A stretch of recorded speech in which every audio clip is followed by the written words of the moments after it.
The dust storm came without warning on that scorching July afternoon in 1878, turning the sky above White River, Arizona Territory, into a churning wall of brown fury that sent every living soul scrambling for shelter. Delilah Watson barely made it to her porch before the world disappeared behind a veil of grit and sand. And it was through that swirling chaos she saw him stumbling toward her modest cabin, one arm raised against the assault of wind and debris, his horse struggling behind him. She did not hesitate. Her late father had taught her that hospitality in the territory was not just good manners, but often the difference between life and death. She rushed down the steps, fighting the wind, and grabbed the stranger by the arm. He was tall and lean, weathered by sun and hardship, and when his eyes met hers through the stinging dust, she saw gratitude mixed with exhaustion. "Come on," she shouted over the howling wind. "Barn's around back. Get your horse inside." Together they fought their way to the small barn behind her cabin. The structure was not much, but it kept out the worst of the storm. His horse, a sturdy gray gelding, whinnied nervously as they secured it in the empty stall. Delilah's own mare, Daisy, stamped and snorted from the adjacent space, equally agitated by the violent weather. "Thank you, madam," the stranger said, removing his hat to reveal dark hair plastered to his forehead with sweat and dust. "I thought I was done for out there." "This storm will pass in an hour or two," Delilah said, wiping grit from her own face. "But you look like you have not eaten in days. Come inside. I will make something." He started to protest, but his stomach betrayed him with an audible growl.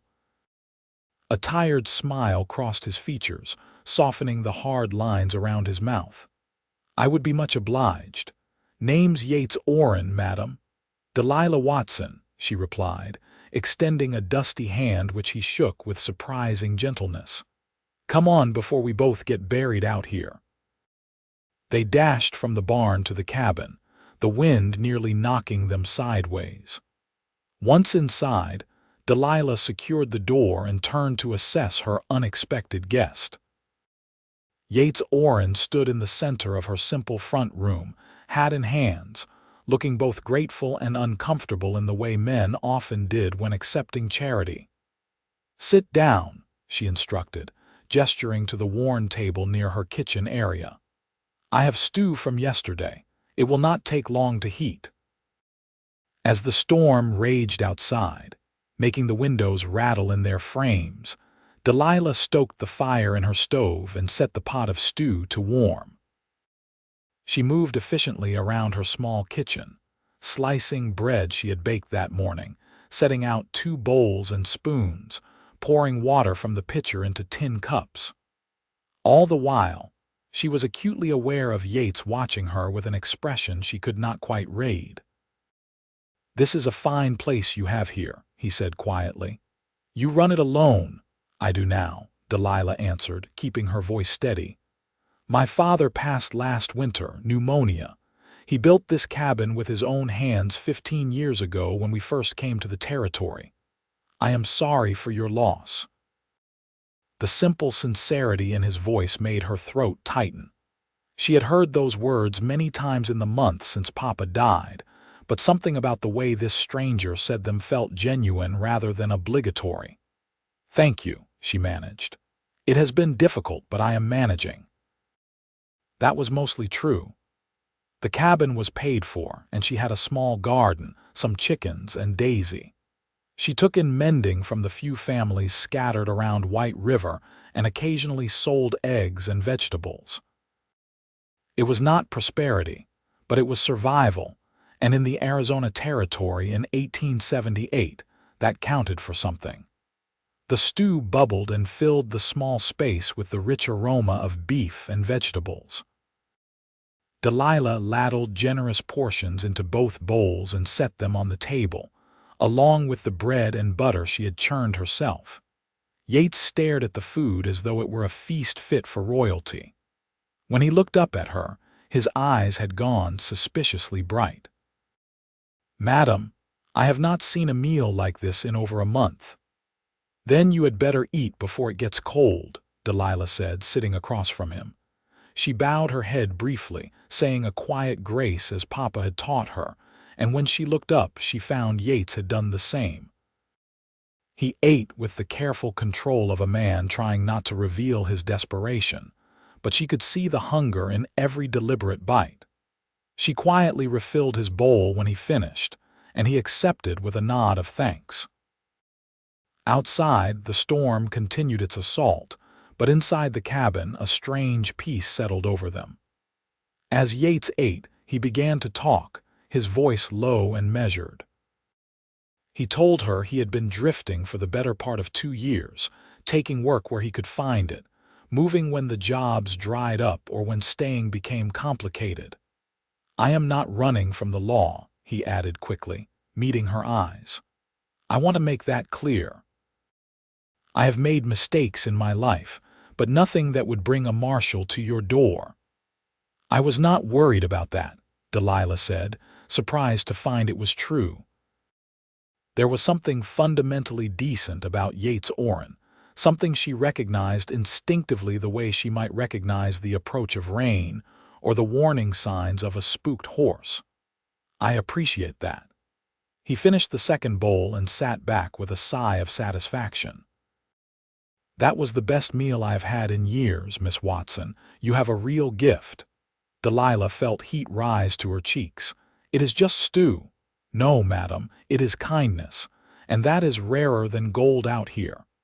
They sat in comfortable silence as the storm began to weaken. The howling wind dropped to a moan, then to a whisper. Dust still swirled outside the windows, but the worst had passed. Yates stood reluctantly, reaching for his hat. "I should move on," he said. "The storm is breaking, and I have taken enough of your hospitality. Where are you headed?" Delilah asked, standing as well. "Wherever the road takes me," Yates said with a shrug that tried to be careless but only looked weary. "There is talk of work up near Prescott. Mining operations always need hands. That is 3 days' ride from here, at least. I have made longer journeys on less."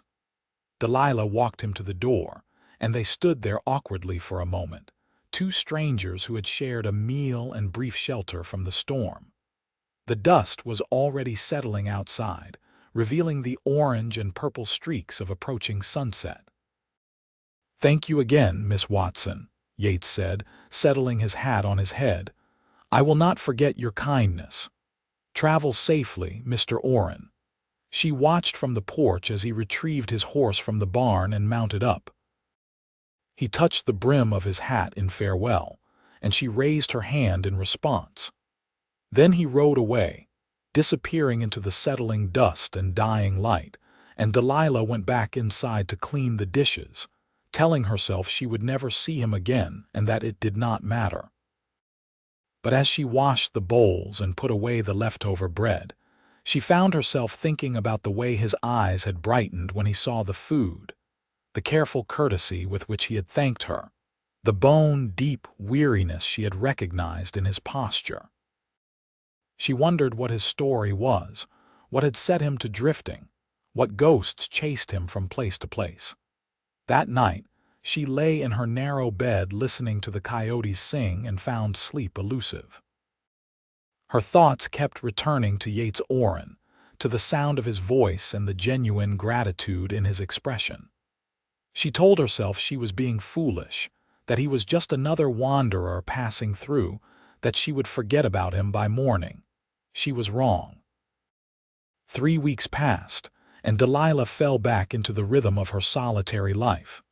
She tended her garden, fed her chickens, mended clothes for the Hendersons and the Pratts, rode Daisy into White River once to trade eggs for flour and coffee.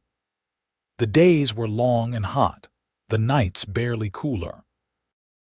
Monsoon clouds built on the horizon each afternoon but rarely delivered on their promise of rain. She did not forget Yates Orrin, though she tried. His face kept appearing in her mind at odd moments. When she made stew again, She remembered the way he had looked at that simple meal. When she sat on her porch in the evenings, she found herself watching the road, though she knew it was ridiculous to expect him to return. Then, on a Tuesday morning in early August, she looked up from weeding her garden to see a rider approaching. Her heart began to pound before her mind had fully registered the familiar shape of him, the way he sat his horse, the color of that gray gelding. Yates Orrin had come back. Delilah stood slowly, brushing dirt from her hands, watching as he drew closer. He rode right up to her fence and dismounted, moving with more energy than he had possessed during that dust storm. He looked better fed, cleaner, and there was something in his expression that made her pulse quicken. "Miss Watson," he said, removing his hat. "Mr. Orrin." She was proud of how steady her voice sounded despite the sudden flutter in her chest. "I did not expect to see you again. I know." He smiled, and it transformed his whole face, erasing years of hardship. "I did not expect to come back, but I could not stay away." He reached into his saddlebag and pulled out a small bundle wrapped in cloth. With hands that trembled slightly, he unwrapped it to reveal a simple gold ring and a folded paper document. He walked to the fence that separated them and held them out to her. "I do not have much to offer," he said, his voice rough with emotion. "But I have this ring which belonged to my mother, and I have this deed to a homestead claim up near Payson, 160 acres under the Homestead Act. It is good land, Miss Watson. Water, timber, grazing. I filed the claim last week, and I have enough money saved to build a cabin and get started." Delilah stared at him, unable to speak. Her heart was hammering so hard she thought he must surely hear it. "I know this is fast," Yates continued, the words tumbling out now. "I know we barely know each other, but I have not been able to stop thinking about you, about your kindness, about the way you made me feel human again when I had forgotten what that felt like. I have been drifting for 2 years, Miss Watson, running from nothing and toward nothing, and then you gave me one meal and suddenly I remembered what it felt like to want something. To want somewhere, to want someone." "Mr. Orrin," Delilah whispered. "I am asking you to marry me," he said simply. "I am asking you to come north with me and build a life. I will work harder than any man alive to make you happy. I will build you the finest cabin I can manage. I will never let you go hungry or cold or unprotected. I will honor you and cherish you every day for the rest of my life." Tears were streaming down Delilah's face now. "You came back. I could not stay away," he repeated. "That one meal, that one act of kindness, it changed everything for me. I rode 2 days toward Prescott before I admitted to myself that I was headed in the wrong direction. The right direction was back to you." "You do not know me," Delilah said, but her hand was already reaching for the fence, reaching toward him. "Then let me learn," Yates said. "Let me spend the rest of my life learning everything about you. Let me prove that I can be the man you deserve." She should say no. It was insane. She had known him for one evening. She had fed him one meal. This was not how sensible people made life decisions. But her father had taught her to trust her instincts, and every instinct she possessed was screaming that this was right. That this man, with his worn boots and borrowed ring and homestead deed, was offering her not just land and security, but something she had thought lost forever after Papa died. He was offering her hope. "Yes," she heard herself say. "Yes, I will marry you." The joy that flooded Yates's face was like sunrise breaking over the mountains. He vaulted the fence in one smooth motion and swept her into his arms, spinning her around while she laughed and cried at the same time. When he set her down, his hands framed her face with infinite tenderness. "I will make you happy," he promised. "I swear it." "You already have," Delilah said, and she meant it. They were married 3 days later by the circuit preacher who happened to be passing through White River. Mrs. Henderson and Mrs. Pratt attended as witnesses, both women beaming with approval despite the unconventional speed of the courtship. Delilah wore her mother's wedding dress, carefully preserved in a trunk, and Yates wore a new shirt he had purchased in town. The ceremony was brief but heartfelt, and when the preacher pronounced them man and wife, Yates kissed her with such gentle reverence that Delilah felt tears sting her eyes again. The next 2 weeks passed in a whirlwind of preparation.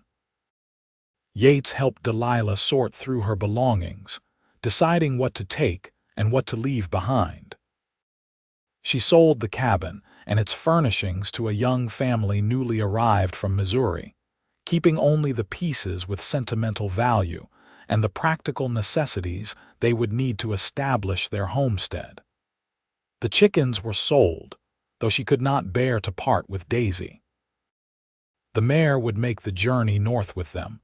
During those 2 weeks, Delilah discovered she had not made a mistake. Yates was everything he had promised and more. He was hardworking and honest, gentle and considerate. He slept in the barn without complaint until they were married, respecting her reputation and her comfort. He repaired her fence and her roof, tasks she had been struggling with alone. He made her laugh with stories of his travels, and he listened with genuine interest when she talked about her life, her father, her dreams. And slowly, carefully, they began to truly know each other. Yates told her about his childhood in Missouri, about parents who had loved him but died young, leaving him orphaned at 15. He had worked various jobs, never quite finding his place, until the war came. He had fought for the Union, though he spoke little of those years except to say they had been dark ones. After the war, he had drifted west like so many other men, searching for something he could not name. "Until I found you," he said one evening as they sat on her porch watching the sunset. "Or you found me, I suppose." "The storm found you," Delilah corrected with a smile. "I just happened to be here." "No." Yates took her hand, lacing their fingers together. "You chose to help. You did not have to. You could have let me pass by, let me take my chances with the storm. But you did not. You brought me inside, you fed me, you treated me like I mattered." "You do matter," Delilah said softly. "I know that now." He raised her hand to his lips and kissed her knuckles. "You reminded me." On the morning they departed for their homestead, half of White River turned out to see them off. It was not a large crowd since White River was not a large town, but the gesture touched Delilah deeply. These people had been her neighbors, her father's friends, her only community since childhood. Leaving them was harder than she had anticipated. Mrs. Henderson pressed a package of food into her hands. "For the journey, and you write to us, you hear. Let us know how you are settling in." "I will," Delilah promised, embracing the older woman. Mrs. Pratt gave her a beautiful quilt. "Every home needs one. You take care, dear girl, and you," she turned to Yates with a stern expression, "you take care of her or you will answer to me." "Yes, madam," Yates said solemnly, though his eyes twinkled with amusement. "I give you my word." The journey north took 5 days. They traveled slowly, mindful of their loaded wagon and the heat. Yates had purchased a sturdy team and a well-built wagon with money he had saved from various jobs. The wagon carried their belongings, tools for building and farming, supplies for the first months, and seeds for planting. Each night they made camp, and Yates proved himself skilled at outdoor living. He built efficient fires, cooked decent meals, and set their camp in ways that maximized safety and comfort. He was unfailingly courteous, always making sure Delilah had privacy when needed, never pressing her for more than she was ready to give. But there was affection growing between them, unmistakable and sweet. Delilah found herself watching him as he worked, admiring the capable way he handled tasks, the strength in his shoulders, the concentration on his face. She noticed the way his eyes softened when he looked at her, the way he found excuses to touch her hand or shoulder, the way he said her name like it was something precious. On the third night, as they sat by the fire under a canopy of brilliant stars, Yates told her about the land they were heading toward. "I saw it 2 weeks ago when I filed the claim," he said. "There is a valley with a creek running through it, fed by springs higher up in the mountains. The water flows year-round, even in drought. There are ponderosa pines and oak, good grazing land, and a meadow that would be perfect for crops. I walked every acre before I filed, Delilah. I wanted to be certain it was worthy of you." "Tell me more," she urged, captivated by the passion in his voice. "The soil is good, dark, and rich in the valley bottom. There is wildlife, deer and elk, turkey and quail. The hunting will keep us fed while we establish crops and livestock. The creek has trout. And the views, Delilah, the views will take your breath away. Mountains in every direction, pine forests, sky so blue it hurts to look at it." "It sounds like paradise," she said. "It will be," Yates promised. "We will make it paradise together." That night, before they retired to their separate bedrolls, Yates kissed her properly for the first time since their wedding. It was a slow, sweet kiss that made Delilah's toes curl and her heart race. When he pulled back, his breathing was unsteady, and his eyes were dark with desire tempered by restraint. "Soon," he said, his voice rough. "When we reach our land, when we have a proper place to be together. I want everything to be right for you, Delilah." She touched his face, feeling the stubble on his jaw, the warmth of his skin. "It already is right. You make it right." The remaining days of travel passed in growing anticipation. They climbed into higher elevations, leaving behind the desert heat for cooler mountain air. The landscape transformed from cactus and scrub to pine forest and meadow, just as Yates had described. The air smelled of resin and wildflowers, and Delilah felt her spirits lift with every mile. Then, late in the afternoon of the 5th day, they crested a ridge, and Yates pulled the wagon to a halt. "There," he said simply, pointing down into the valley below. Delilah stood up in the wagon, shading her eyes against the slanting sunlight, and caught her breath. The valley spread before them like a gift, green and golden and impossibly beautiful. The creek glinted silver as it wound through the meadow. Pines marched up the surrounding slopes, and beyond them, mountains rose against a sky of perfect blue. "Oh, Yates," she breathed, "it is beautiful." "Our home," he said, and the pride and hope in his voice made her turn to look at him. Their eyes met, and in that moment Delilah felt the last of her uncertainty dissolve. This was right.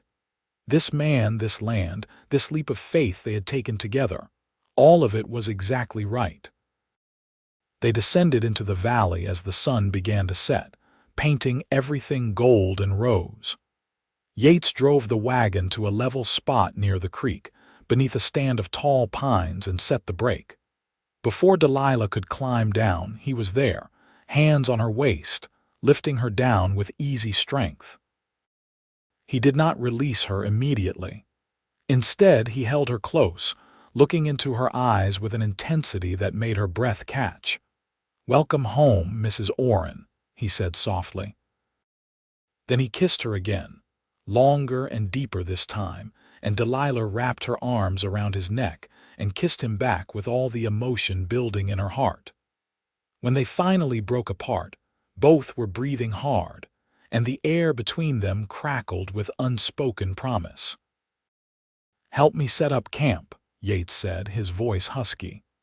"Then I will build you a fire fit for a queen." They worked together in the gathering dusk, setting up their tent, unloading necessities, tending to the horses. Yates built a stone fire ring and got a blaze going while Delilah prepared a simple supper from their supplies. They ate, watching the stars emerge one by one, and the night sounds of their new home began to fill the air. Crickets, an owl calling from the forest, the splash of a fish jumping in the creek. "Are you frightened?" Yates asked as they sat by the fire later. Delilah considered the question. They were alone in the wilderness with only a wagon and tent between them and the elements, facing the enormous task of building a life from nothing. By all rights, she should be terrified. "No," she said truthfully. "Not with you here." "Good." He took her hand. "Because I am terrified enough for both of us." She looked at him in surprise, and he gave a self-deprecating smile. "I am scared I will fail you," he admitted. "That I will not be able to build the home you deserve, or keep you safe, or make you as happy as you make me. I am scared that one day you will wake up and realize you made a mistake marrying a drifter who has nothing but a borrowed ring and a piece of land." "Yates Orrin," Delilah said firmly, turning to face him fully. "You listen to me. I did not marry you for what you have. I married you for who you are. And who you are is a good man, a kind man, a man who has already made me happier than I have been since my father died. We will build this life together, and whatever comes, we will face it together. That is what marriage means." He stared at her for a long moment, then pulled her into his arms, holding her tight. "I love you," he said into her hair. "I know it is fast. I know we are still learning each other, but I love you, Delilah. I think I loved you from the moment you pulled me out of that storm." Tears spilled down her cheeks, but they were happy tears. "I love you too," she whispered. "I love you too." That night they consummated their marriage in the tent beside the creek, with the stars shining through the canvas and the sound of water singing over stones. Yates was tender and patient, treating Delilah like something infinitely precious, and she discovered that desire and love could intertwine in ways that made her feel more alive than she had ever imagined possible. Afterward, they lay tangled together, skin to skin, heart to heart, and Delilah knew with absolute certainty that she was exactly where she was meant to be. The next morning, they began building their future in earnest. Yates laid out plans for a cabin, pacing the dimensions, selecting the perfect site with morning sun and afternoon shade, close enough to the creek for easy water access, but high enough to avoid flooding. He had worked construction before, he told her, and though he was no master carpenter, he knew enough to build something solid and weatherproof. They needed lumber, which meant felling trees and hauling logs. It was back-breaking work, and Delilah insisted on helping despite Yates's protests. She could not match his strength, but she could strip branches, help position logs, and keep him supplied with water and food while he worked. The days fell into a rhythm. They rose with the sun and worked until the heat of afternoon drove them to rest in the shade. Evenings were spent preparing meals, tending to the horses and planning the next day's tasks. Nights were for holding each other close and talking about everything and nothing, learning each other's stories, dreams, fears, and hopes. A week into their work, they had their first visitor. Delilah was washing clothes at the creek when she heard Yates call out a greeting. She looked up to see a rider approaching, an older man on a rangy buckskin horse. She dried her hands quickly and walked back to where Yates stood waiting, his posture alert but not hostile.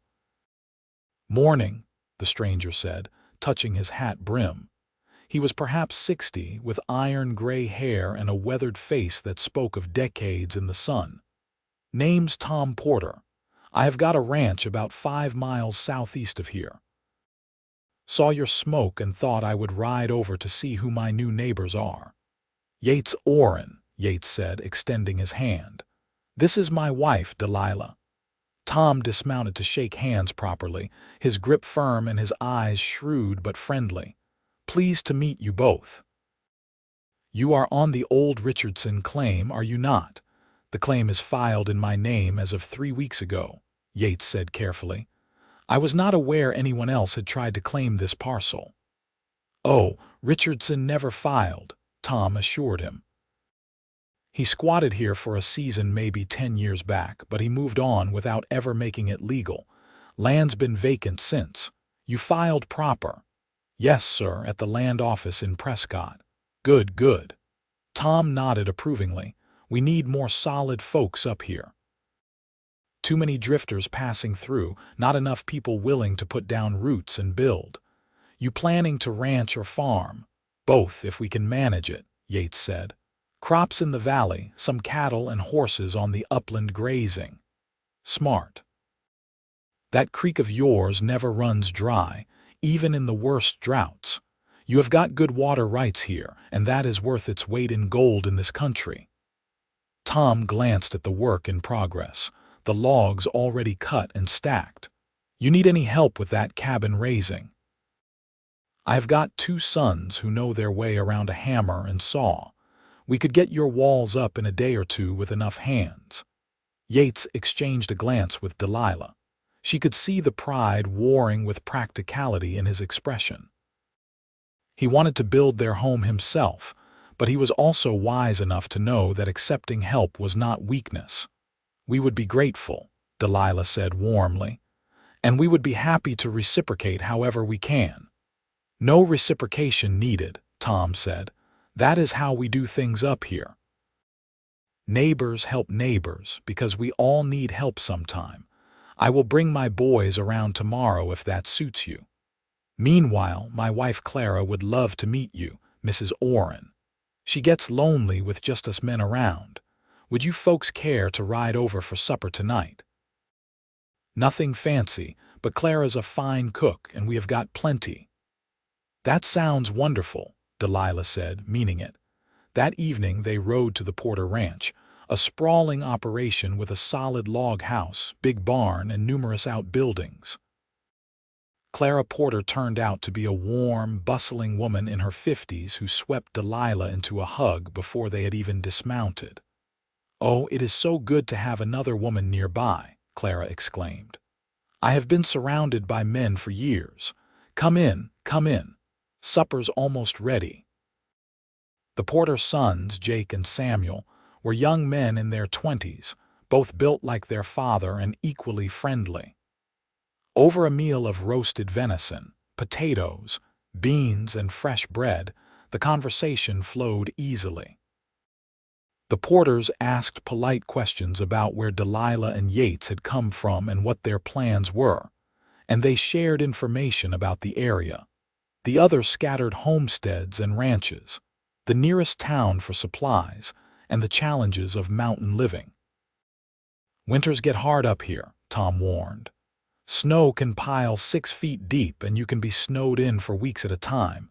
You will want to make sure your cabin's tight and you have laid in plenty of supplies before the first snow flies." "We will," Yates promised. "When does winter usually start?" "First snow can come as early as October, though November's more common. You have got time to get settled, but not a lot of it." "That is why we need to get your cabin up quick," Jake added. "Living in a tent once the cold sets in would be miserable." True to their word, the Porter men arrived the next morning ready to work. With 5 sets of hands, the cabin walls began to rise with astonishing speed. Tom directed the work with the ease of long experience, while Jake and Samuel proved as skilled as their father had promised. Yates worked with fierce determination, grateful for the help but clearly wanting to pull his weight. Delilah and Clara worked together preparing meals for the crew, and Delilah found herself enjoying the older woman's company immensely. Clara had been in the territory for 30 years, having come west with Tom when they were newlyweds, and she had a wealth of knowledge about surviving and thriving in this harsh but beautiful land. "You have got a good man there," Clara observed as they watched the men work. "Tom says he knows what he is doing, and Tom does not give praise lightly." "I know," Delilah said softly. "I am very fortunate." "He is fortunate too, dear. I saw the way he looks at you. That is a man in love if I ever saw one." Over the next week the cabin took shape. Walls rose, the roof went on, and windows and door were fitted. It was not large, just 2 rooms with a sleeping loft, but it was solid and well built. Yates insisted on doing the interior work himself, wanting to craft the details to Delilah's specifications. He built her a wide shelf for her few precious books, a sturdy table and chairs, a bed frame that he fitted with rope webbing to support a mattress. He fashioned door latches and window shutters, a mantel above the fireplace, and hooks for hanging clothes and tools. Every piece was made with care and attention to detail, and Delilah watched him work with growing admiration and love. "You are building us a home," she said one evening as he sanded a rough spot on the table. "I am building you a home," Yates corrected, looking up with a smile. "Everything I do for you." The Porters continued to be invaluable neighbors and friends. Clara taught Delilah how to preserve food for winter, how to recognize edible and medicinal plants in the area, and how to deal with the various challenges of mountain living. Tom and his sons helped Yates identify the best grazing areas, taught him about the predators in the region and how to protect livestock, and shared information about where to purchase cattle and horses. "There is an auction in Payson next month," Tom said. "We were planning to go pick up some breeding stock. You could ride along, see what is available." "I appreciate that," Yates said. "I have some money set aside for livestock, but I am still learning what is fair pricing in this territory." "We will make sure you do not get cheated," Jake promised with a grin. As summer progressed toward fall, the homestead began to feel like a real home. The cabin was completed and furnished, with bright curtains Delilah had sewn for the windows and braided rugs on the floor. They had moved from the tent into the cabin, and Delilah took enormous pleasure in having a real roof over her head, a real stove for cooking, and a real bed that she shared with her husband each night. Yates plowed a large garden plot and planted it with seeds they had brought and others Clara had shared. Even though it was late in the season, some fast-growing crops would be ready before frost.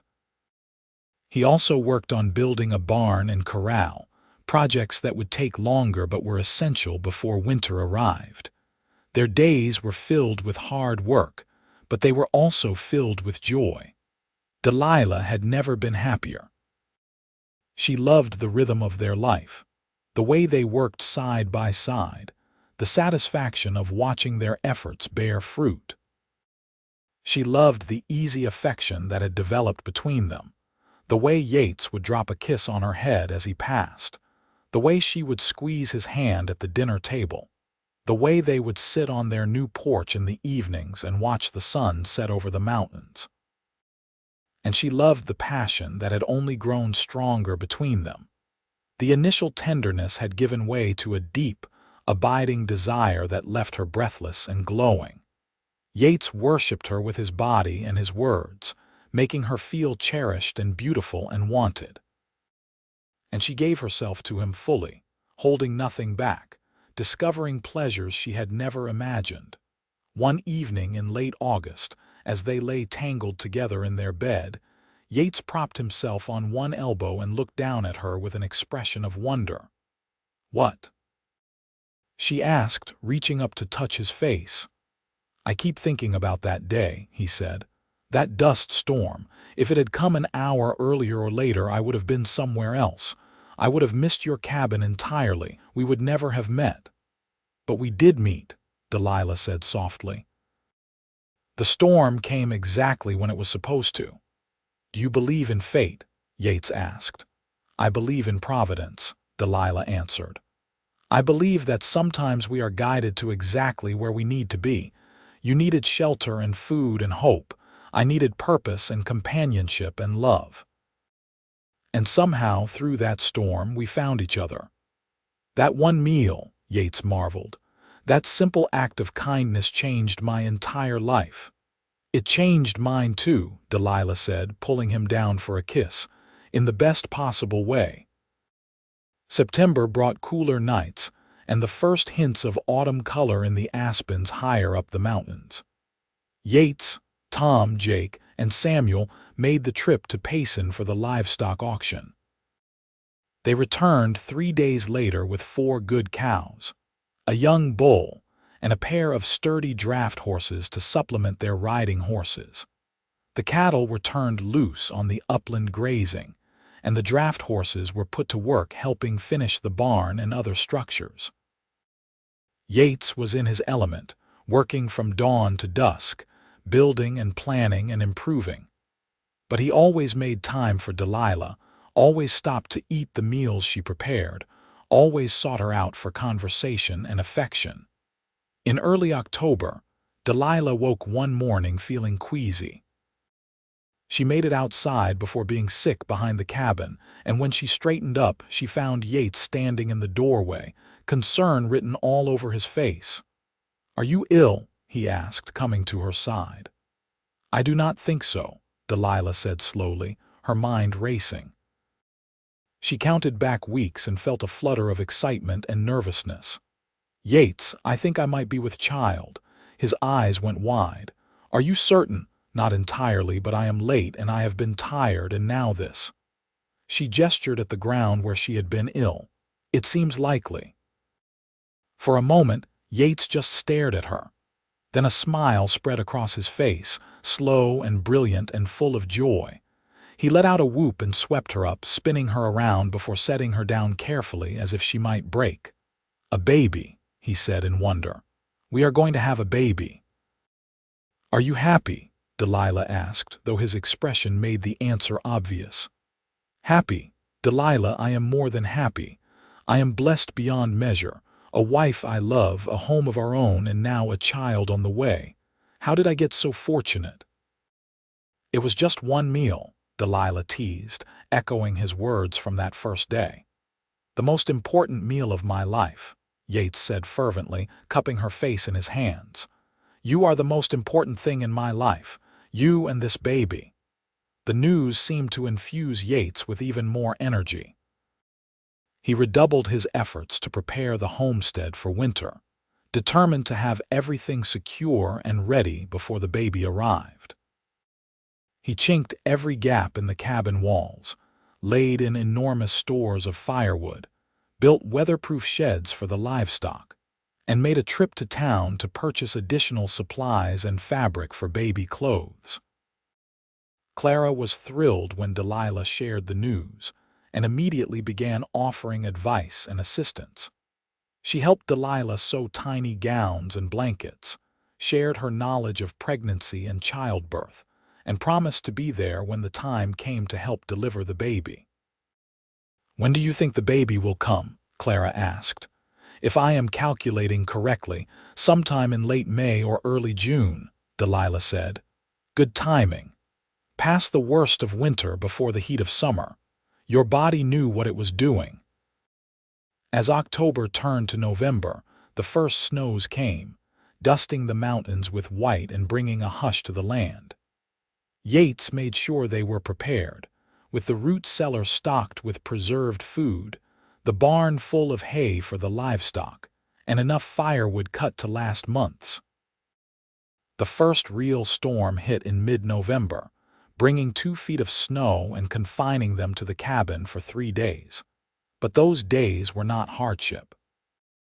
Delilah and Yates spent them in cozy domesticity, cooking together, reading aloud from her precious books, talking about their future and the life they were building. "What do you hope for?" Delilah asked one evening as they sat before the fire, her head resting on Yates's shoulder. "For the baby, for our family, for everything?" Yates was quiet for a moment, thinking. "I hope we raise kind children," he said finally. "I hope they grow up knowing they are loved and valued. I hope we build something lasting here, something we can pass on to them and their children. I hope we always remember how we started, how we found each other, so we never take this for granted." "That is a good hope," Delilah said softly. "What about you? What do you hope for?" "I hope we grow old together," Delilah said. "I hope we have many years of working side by side, watching our children grow, watching our homestead flourish." I hope we always talk to each other the way we do now, with honesty and affection. I hope we never lose the magic of what we have." "We will not," Yates promised, kissing the top of her head. "I will not let us." Winter settled in fully, bringing snow and cold and long, dark nights. But the cabin stayed warm and dry, and Delilah and Yates stayed warm by staying close to each other. Despite her growing pregnancy, Delilah insisted on maintaining her share of the work. She cooked and cleaned, mended and sewed, fed the chickens they had acquired from the Porters, and helped Yates with tasks that did not require heavy lifting. The Porters visited when weather allowed, and Delilah and Yates returned the visits, building a friendship that was becoming as important to them as family. Christmas was celebrated together at the Porter Ranch, with Clara cooking a feast and Tom producing a bottle of good whiskey for toasting. "To new beginnings," Tom said, raising his glass. "To the Orrins and their homestead and the baby to come." "To good neighbors and good friends," Yates responded, his arm around Delilah's expanding waist. As winter progressed, Delilah's pregnancy became more pronounced. Yates became even more protective and attentive, if that were possible. He insisted she rest more, took over heavier chores, and spent evenings rubbing her aching back and swollen feet. "You are going to spoil me," Delilah protested one evening as he massaged her shoulders. "That is the idea," Yates replied. "You are carrying our child. You deserve to be spoiled. I am not fragile, I know, but you are precious, and I intend to take care of precious things." In late February, Delilah felt the baby move for the first time, a flutter like butterfly wings inside her. She grabbed Yates's hand and pressed it to her belly, waiting. When the movement came again, stronger this time, Yates's face lit up with such wonder and joy that Delilah felt tears spring to her eyes. "That is our baby," he whispered. "That is our child." "Yes," Delilah said, covering his hand with hers. "Our child." Spring came slowly to the mountains, with winter reluctant to release its grip. But gradually, the days grew longer and warmer. Snow melted to reveal green grass and wildflowers. The creek swelled with runoff, and the wildlife emerged from winter hiding. Yates began preparing fields for planting, repairing fences and structures damaged by winter storms, and making plans for expanding their operation. Delilah's pregnancy advanced, and Clara visited more frequently to check on her and make sure everything was progressing normally. By all indications, it was. Delilah felt healthy and strong, if increasingly awkward with her growing belly. In mid-May, a week before Delilah thought the baby might arrive, she woke in the middle of the night to an unfamiliar cramping sensation. She lay still for a moment, trying to determine if this was what she thought it was. When another cramp came, stronger and more insistent, she knew.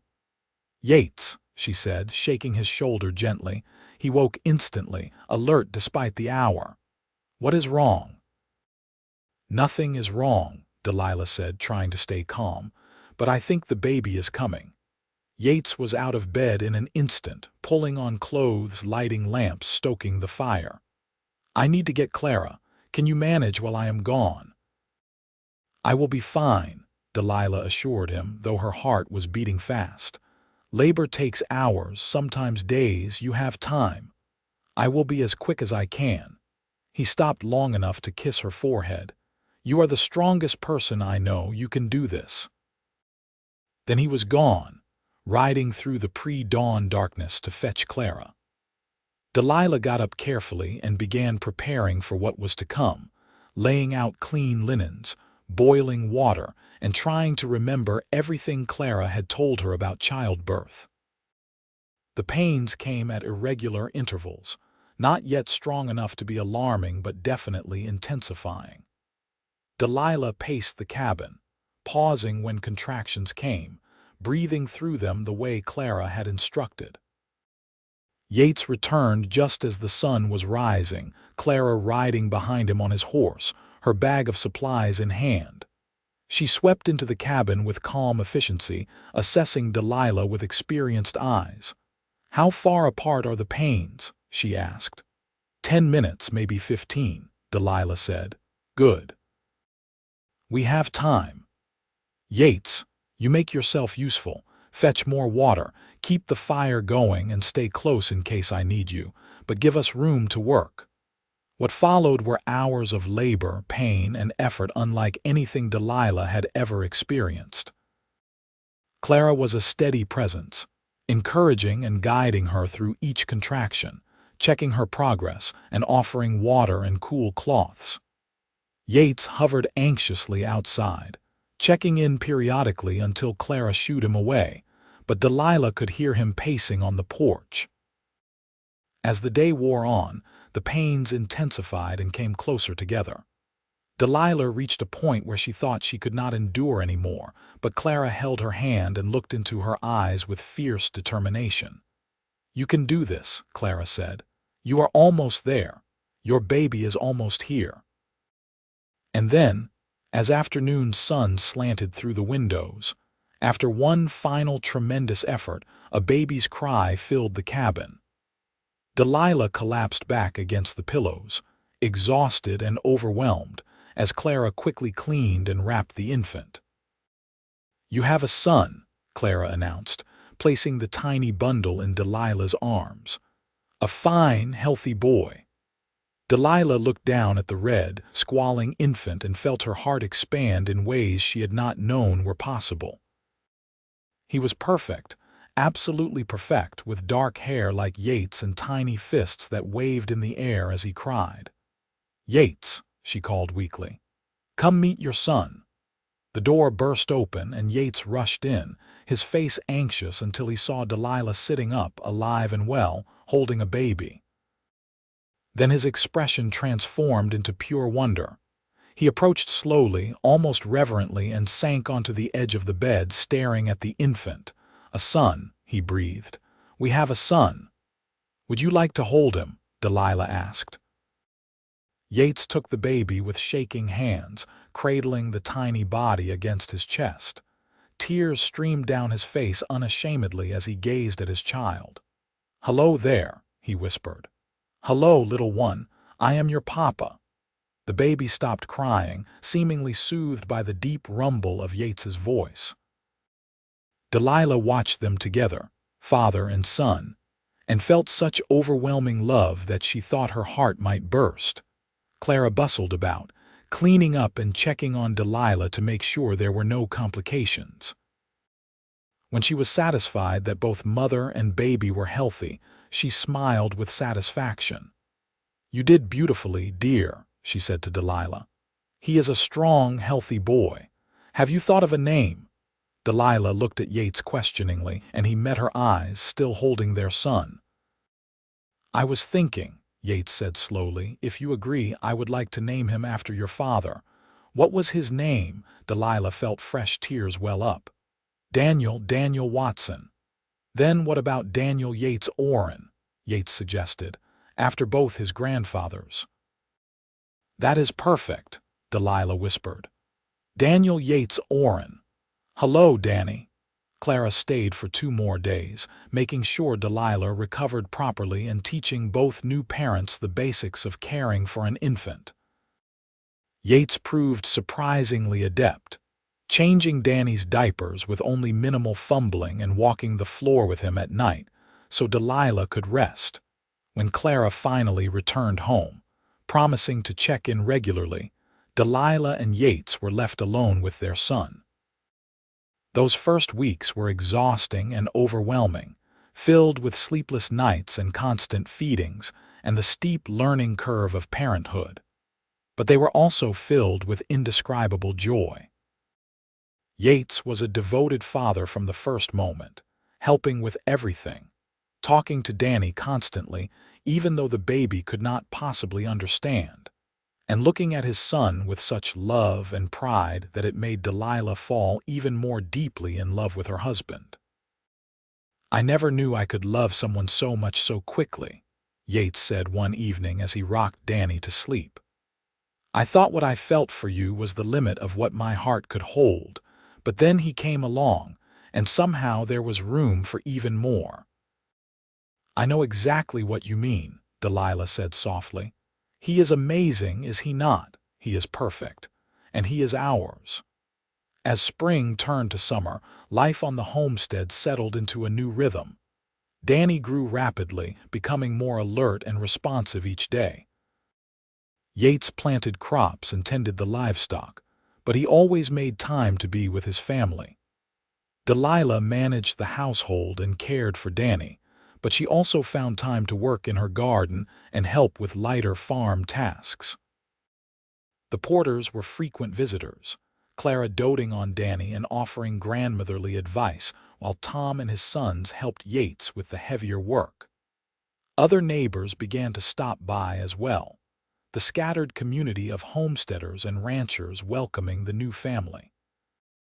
In early July, just over a year since that dust storm had blown Yates into Delilah's life, they stood together on their porch watching the sunset paint the sky in brilliant colors. Danny slept peacefully in Delilah's arms, and Yates had one arm around her shoulders. "Do you remember this time last year?" Delilah asked quietly. "I remember everything about last year," Yates said. "I remember being lost and hopeless and not knowing what I was looking for. I remember that storm coming out of nowhere. I remember seeing your cabin and thinking it was a mirage. And I remember you standing on that porch, telling me to get my horse to the barn. I remember thinking you looked half dead," Delilah admitted. "And I remember feeling sorry for you but also a little afraid. You were a stranger after all. Were you afraid when I came back? When I showed up with a ring and a homestead deed asking you to marry me?" Delilah thought about it. "No. I was shocked, definitely, but not afraid. Something in me recognized that you were meant to be mine, even though we barely knew each other. It was the craziest thing I have ever done, saying yes." "Do you regret it?" Yates asked, though his tone suggested he already knew the answer. "Not for one single second," Delilah said firmly. "You gave me everything I did not even know I needed. Love, partnership, adventure, purpose, and now this beautiful boy. You gave me a life I never could have imagined." "You gave me all that first," Yates countered. "One meal. That is all it took. One simple act of kindness and you gave me back my humanity. You reminded me that I was worth something, that I could be someone other than a drifter with no past and no future. You gave me hope, and then you gave me love, and then you gave me all this." He gestured at the homestead, the cabin, the land spread out before them. "I was nothing before you, Delilah. Now I am everything I ever wanted to be." "You were never nothing," Delilah said, turning to look at him. "You just did not see your own worth. I am glad I could help you see it." Danny stirred and made a small sound, and they both looked down at him with identical expressions of love and wonder. His tiny hand had escaped the blanket and was waving vaguely in the air. Yates touched one finger to the miniature palm, and Danny's fingers closed around it reflexively. "We should go inside," Delilah said as the light began to fade. "He will want to nurse soon, and the mosquitoes are coming out." But they lingered a moment longer, reluctant to break the spell of the perfect evening. The mountains glowed purple in the distance, the creek sang its endless song, and somewhere an owl began to call. This was home, Delilah thought. This was everything. The months passed in a blur of work and growth and change. Danny reached milestones, rolling over, sitting up, crawling, and finally, just before his first birthday, taking his first wobbly steps. Each achievement was cause for celebration, and Yates documented each one in a journal he had started keeping, wanting to remember every detail of their son's childhood. The homestead continued to prosper. The crops yielded well, the cattle multiplied, and Yates added more outbuildings and improvements. They were not wealthy by any means, but they were comfortable and self-sufficient, and that felt like wealth to both of them. In the winter of 1879, as they celebrated Danny's first birthday with the Porters, Delilah had news to share. "We are expecting another child," she announced, her hand resting on her still flat belly. "Due in late summer."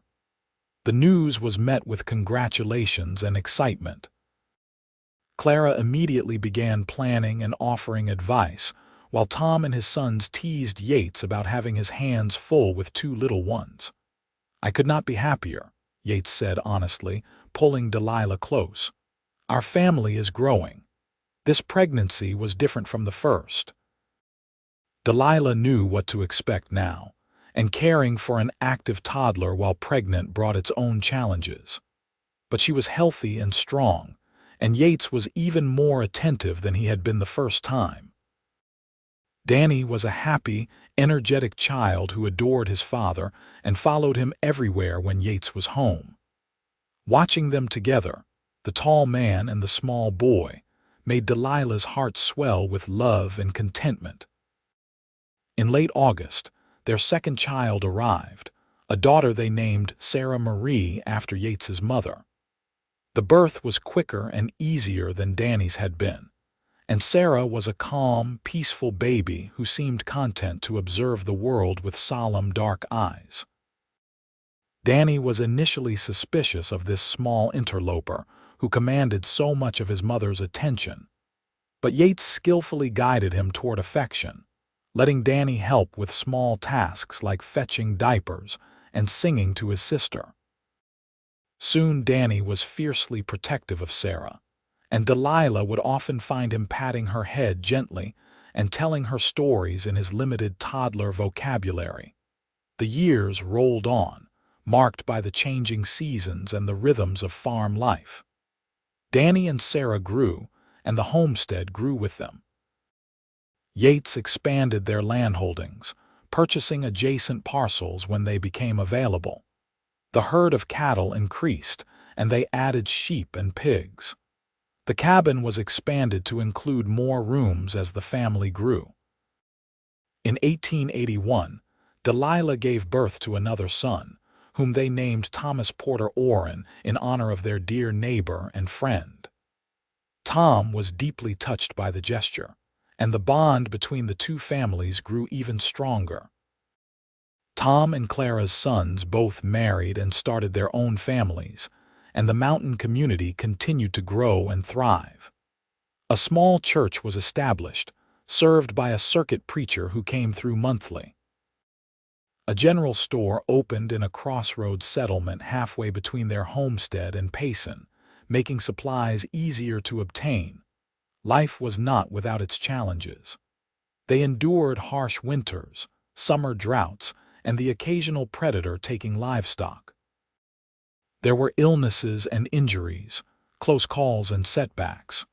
But through it all, Delilah and Yates faced everything together, their bond growing stronger with each passing year. Yates never forgot where they had come from. Every year on the anniversary of the day he had stumbled out of that dust storm, he would take Delilah's hands and thank her for the meal that had changed his life. And every year, Delilah would remind him that he had given her far more than he had received. The children grew healthy and strong, learning the values of hard work, honesty, and kindness from their parents. Danny inherited his father's height and his mother's determination. Sarah was quiet and thoughtful, with a gift for healing animals and growing things. Tom was cheerful and adventurous, always exploring and getting into mischief. In 1885, when Danny was 10, Sarah 7, and Tom 4, Delilah discovered she was pregnant again. This pregnancy was harder than the others, leaving her more tired and uncomfortable. Yates worried constantly, but Delilah assured him everything was fine. In the spring of 1886, she gave birth to twin girls, Emily and Grace. The births were difficult, and for a few frightening hours, both Delilah and the babies were in danger. But Clara's skill and experience, combined with Yates's fierce prayers and Delilah's stubborn strength, saw them all through. The twins were tiny but healthy, and the family adjusted to the chaos of two infants at once. The older children helped eagerly, and Yates hired a young woman from a neighboring homestead to come in and help Delilah with the increased workload. As the twins grew, Delilah and Yates both agreed their family was complete. 5 children felt like abundance, and they poured all their love and energy into raising them well. The homestead was busy and loud and full of life, everything Delilah had dreamed of and more.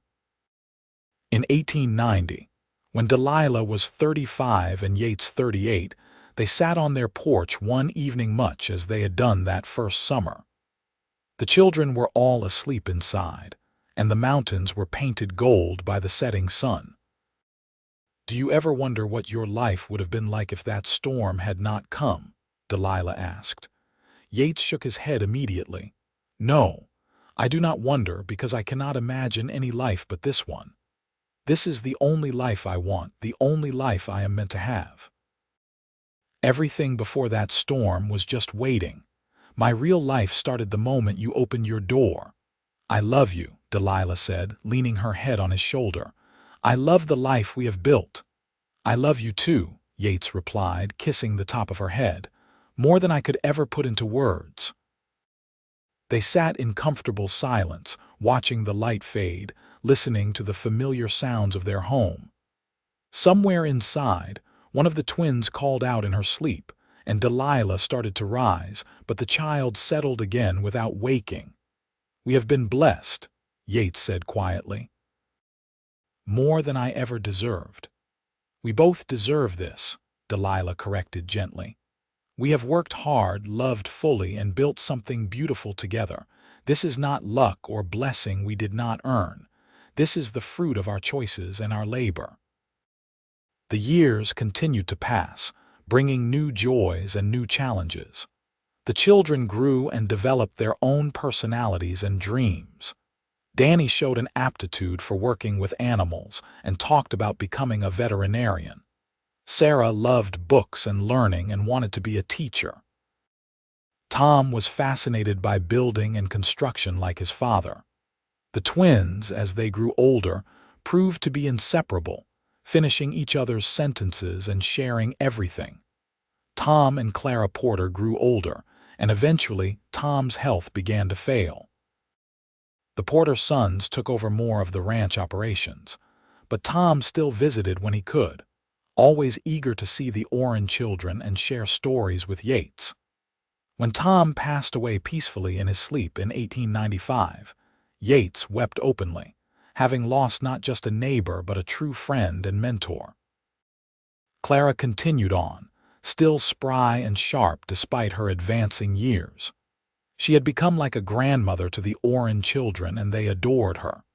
She told them stories of the old days, taught them skills, and dispensed wisdom with a combination of humor and love. In 1898, Danny left home to attend college in Tucson, planning to study veterinary medicine. It was the first time the family had been separated, and Delilah cried for days after he left.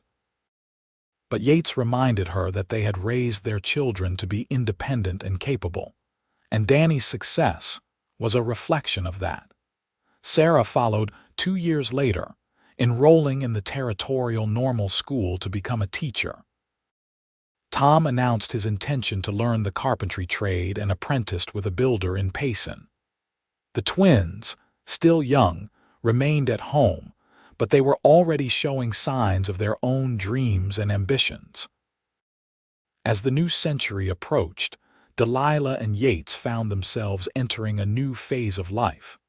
The children were growing up and moving into their own lives, and the homestead that had once rung with constant noise and activity was quieter.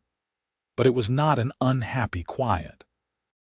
It was peaceful, contented, the earned rest of people who had worked hard and built well. On a cool evening in October 1899, As they celebrated their 21st wedding anniversary, Yates presented Delilah with a gift. It was a new ring, beautiful and expensive, bought with money carefully saved. "You have worn my mother's ring all these years," he said as he slipped it onto her finger next to the old one. "And I will always treasure that you accepted it when I had nothing else to offer. But I wanted to give you something new, something that represents everything we have become." Delilah looked at the gleaming ring, then at her husband's face, lined now with years but still handsome, still dear. "Yates Orrin, you gave me everything that mattered 21 years ago when you came back with a ring and a homestead deed. Everything since then has just been the unfolding of that gift. We have had a good life," Yates said. "The best life," Delilah agreed. "And it is not over yet. We have grandchildren to meet, more years together, more memories to make." Indeed, the years ahead brought all those things. Danny graduated and returned to the territory to practice veterinary medicine, eventually marrying a sweet woman named Rachel and starting a family of his own. Sarah became a teacher in a growing town school and married a fellow teacher. Tom established his own carpentry business and married his childhood sweetheart. The twins both found love and happiness as well, one becoming a nurse and the other a rancher's wife. Delilah and Yates became grandparents many times over, and their homestead became a gathering place for the growing family. Holidays and celebrations brought everyone together, filling the expanded house with laughter, conversation, and love. In 1910, Delilah and Yates celebrated their 32nd anniversary.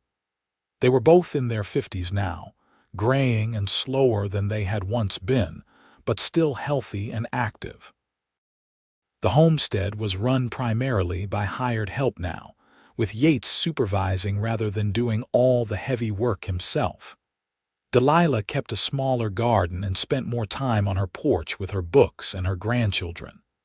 "You remember that first meal you cooked for me?" Yates asked one evening as they rocked on that porch, watching their youngest grandchildren play in the yard. Delilah laughed. "Of course I remember. It was just leftover stew, nothing special." "It was everything special," Yates corrected. "It was kindness when I needed it most. It was hope when I had none. It was the beginning of everything good in my life." "One meal," Delilah marveled. "Who would have thought one simple meal could lead to all this?" She gestured at the homestead spread before them, at the substantial house and barn and outbuildings, at the children playing, at the land that had become so familiar and beloved. Yates took her hand, the one wearing both rings, and brought it to his lips.